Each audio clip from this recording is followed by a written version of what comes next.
Hey guys, as you know at the moment I'm releasing samples from my courses at beginnerabletonlessons.com, and in this week's video I'm releasing my lesson on what mastering actually is. When I first started making music myself, I didn't even fully understand what mastering songs were, and it probably took me a year or two before I actually fully understood how to master a song properly. But in this week's video I'm just releasing the first video that just explains exactly what mastering is. So I hope you enjoy it.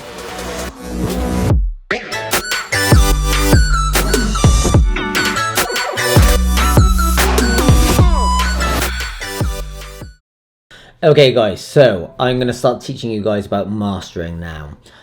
First thing I wanted to say is when you import your audio file or your song, which will look a bit like this, make sure you set the speed of the tempo of the file to the right tempo here, okay? So set it to whatever your tempo of your song is before you import it. The reason is if your tempo's off, then you import your song, Ableton will attempt to warp your song to fit in with a new tempo and it could screw everything up. So that's my first tip for you guys. But other than that, you'll just have a basic file with one audio file in it. Okay guys, so let's talk about what exactly mastering is. Now, you're going to hear lots of people talking about what they think mastering is. There's some people who think that you can make a song sound 10 times better with a good master. There's a lot of producers out there like Laid Back Luke who actually create songs with a master chain on. But for me, that's not what mastering is all about.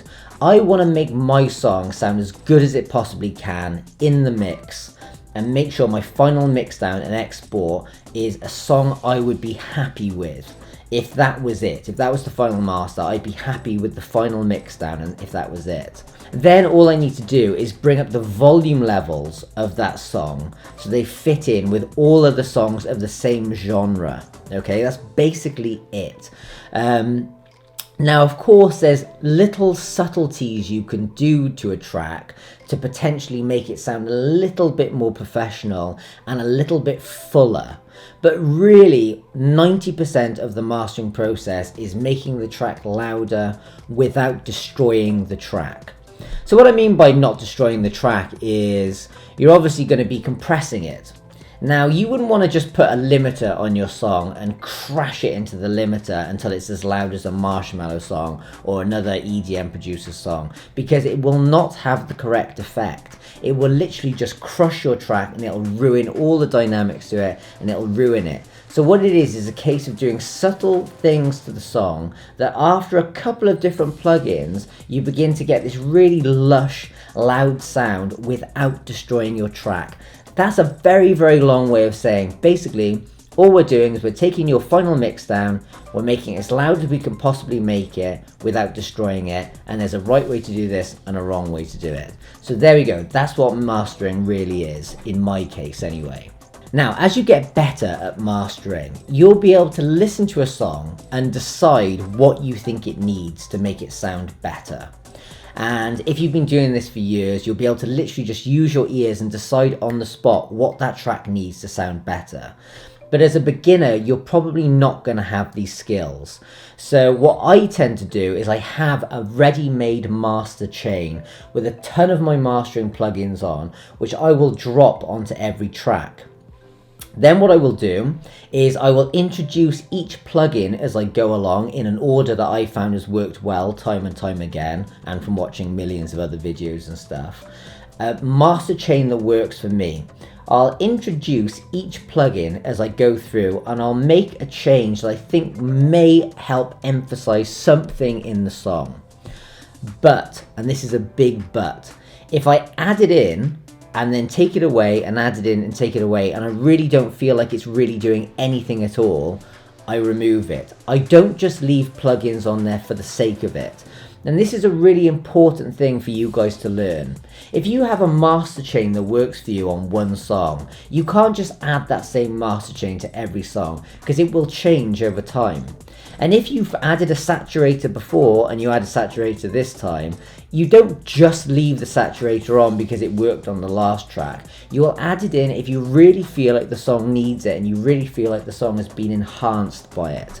So that's another top tip for you, is as we add these plugins, this isn't a one rule fits all, but this is a chain that you'll be able to refer back to time and time again to just know that this is the structure that typically works.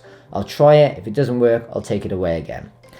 The next thing I wanted to say to you is I don't just use Ableton stock plugins for my mastering. I use other plugins. However, throughout this entire course, I haven't wanted to just sit there the whole way through going, you need to buy this plugin, this plugin, this plugin, this plugin. So what I'm going to do is I'm going to show you how to do mastering with the Ableton plugins. And I'm then going to show you the plugins that I use on my masters.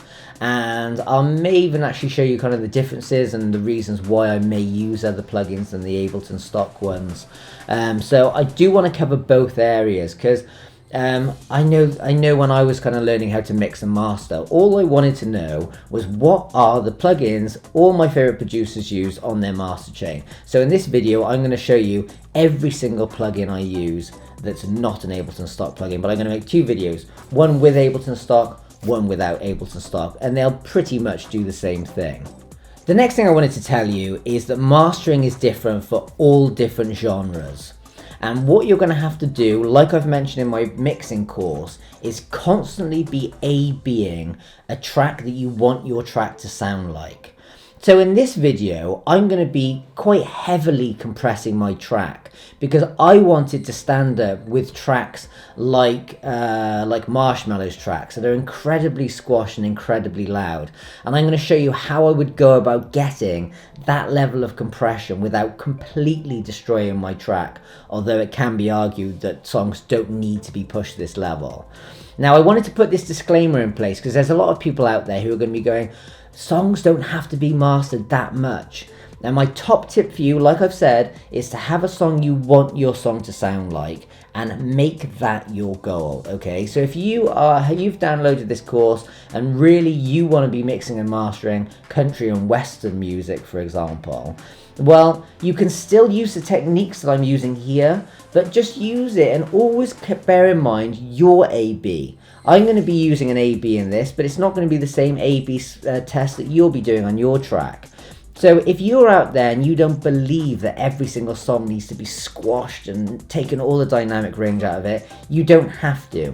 So that's basically what I'm trying to say there, because I don't want to kind of teach you guys how to squash tracks and make them sound really loud, and you guys feel you have to do that to every single song. You don't. I'm just going to teach you the techniques to do it if you wanted to, and you can apply them to whatever extent you want to match the songs you're mastering. Just wanted to kind of put that out there. Okay, so just to add to that last point, something I mentioned at the end of my mixing course is this dynamic range meter. You'll want to find out what the dynamic range is of one of your A/B tests before you really start mastering your track, because that's the goal. That's what you're going to be going for. Depending on how loud the track is you're A/Bing, a big sign of how loud it is will probably come down to the dynamic range.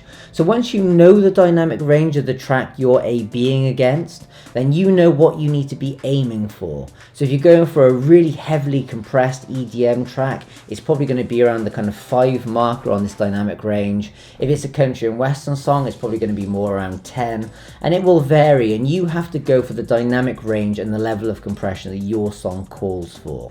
Finally, guys, I wanted to give you my top tip when it comes to mastering. I want to tell you about the most important plugin on your entire master chain, and that is the utilities plugin, which you're going to have at the end of your entire master chain.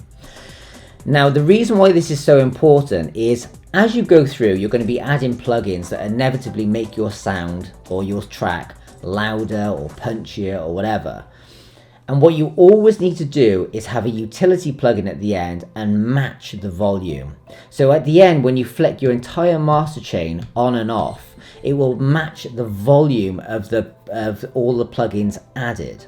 The reason for this is because as you add these plugins and it makes the song louder, you will instantly think that anything that's louder is better.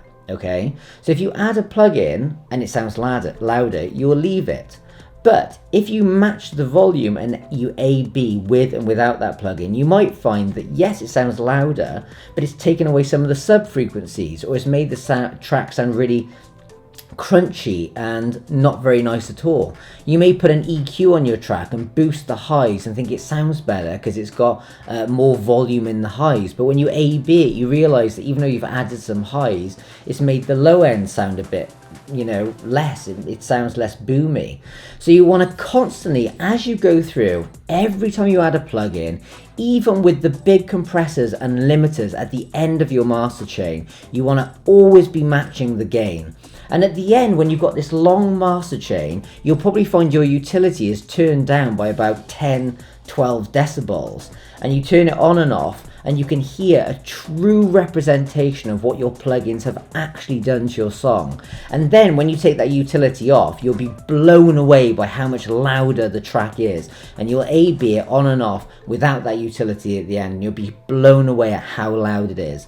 But up until that very last moment, all that matters is what effect has this plugin really had on my sound, and the only way you're ever going to know that is by matching the volumes as you go through. So when you add that limiter, as you add compression, you can really hear the difference, because when they're the same volume, you'll hear the difference it really makes to your track. So that is a top tip for you, which I'm going to be doing in these next couple of videos. That's something I will constantly do. Match the gain. So as you go through, it's the same volume when you A/B. There's a top tip for you. Okay guys, let's get into it. So there we go guys, obviously that lesson leads perfectly into a series of other lessons teaching you exactly how to master songs. If you are interested in downloading that course, make sure you go and visit beginnerabletonlessons.com where you can download the rest of that course. Guys, I hope you liked this week's video. If you did, make sure you like, comment, and if you haven't already, make sure you subscribe to my channel for more videos just like this. I'll see you guys next week. Ciao.